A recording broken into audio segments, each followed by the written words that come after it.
ሰላም ሰላም ሰላም! ውድና የተከበራችሁ የሙ ቤተሰቦች እንኳን ደህና መጣችሁ። በያላችሁበት ዓለም ዳርቻ ሰላማችሁ በዘት ተረፍረፍ ይበልልኝ።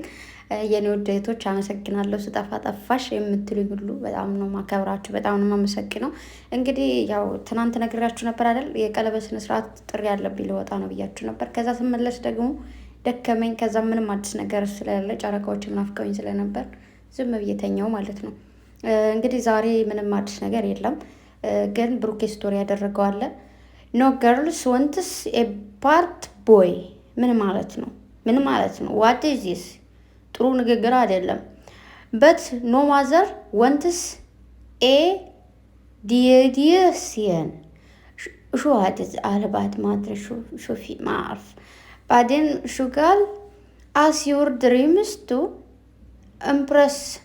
እምፕረስስ ወላ እምፕረስ ዩር ማም እንዚ ባዴን ከዛ ምን አለ ዜር ኢዝ ኤ ዲፈረንስ ሹ አለ ያኔ ባድ አለ ሹ ነው ይመስለኛል ሌላ የፈለገው ባጭሩ ሴት ካልፈለግ ወይ ደግሞ ሴት ተከታይ ካልሆንክ ጎበዝ ወንድ ነህ።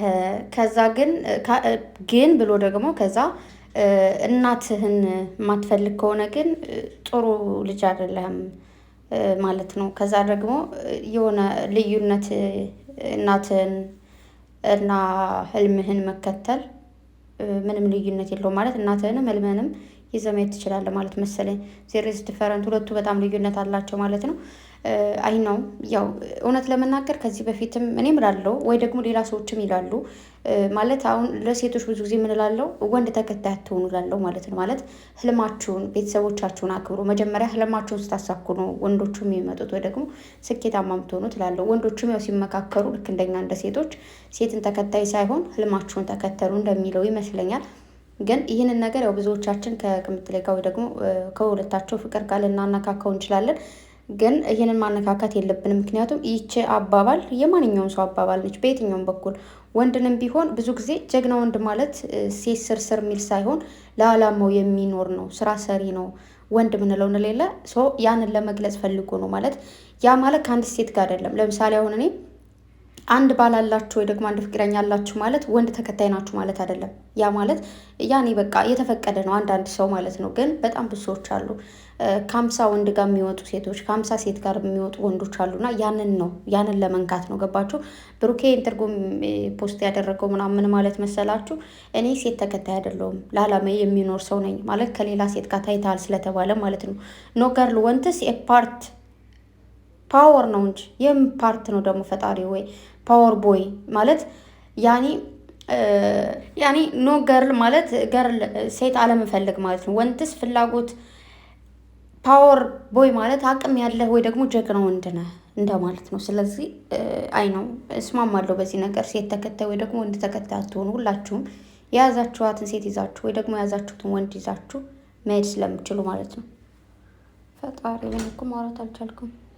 ቤተሰብ እንግዲህ ጠዋት ቪዲዮ እየሰራው ነበርና ሳልጨርሰው ነበር ትቼ የመጣሁት። ከጠዋቱ ነው እየቀጠልኩላችሁ ያለሁት። ለማንኛውም በጣም ብዙ እህቶቼ ሜሴጅም እየላካችሁ ስልክም እየደወላችሁ ነበር። ስልኬ ራሱ ከኔ ጋር አልነበረም። ጠዋት ላይ እንደዚህ ቪዲዮ ስሰራ ልክ ሴትዮዋ እንውጣ ብላኝ ስልኬን ጥዬው እንደወጣሁ ነው። እና ብቻ ቤተሰብ አትሰው፣ በጸሎታችሁ በዱዓችሁ ብቻ አስቧቸው። እንግዲህ ዛሬ ቪዲዮ የሚለቁበት ሰዓት እየቀረበ ይመስለኛል። እግዚአብሔር ይርዳን። ምን አይነት ቪዲዮ ሊለቀቅ እንደሚችልም አብረን እናያለን ማለት ነው። ስለዚህ ሁላችሁም በጸሎት በዱዓ ብቻ ነው ማገዝ ያለባችሁ። ያው ብዙ ሰዎች ቪዲዮ እየሰሩ ምናምን ይገኛሉ። ግን ከጨረቃዎቼ የተወራ የተነገረን ምንም አይነት ነገር የለም። በብዙ አይነት ሰዎች ወይ ደግሞ በብዙ ወሬዎች አትረበሹ። እውነት ነው ናፍቀውናል፣ ግን ምንም ማድረግ አንችልም። በጸሎት በዱዓችን ብቻ ነው ማገዝ የምንችለውና ቤተሰብ እስከዛ በጸሎት በዱዓችሁ አስቧቸው።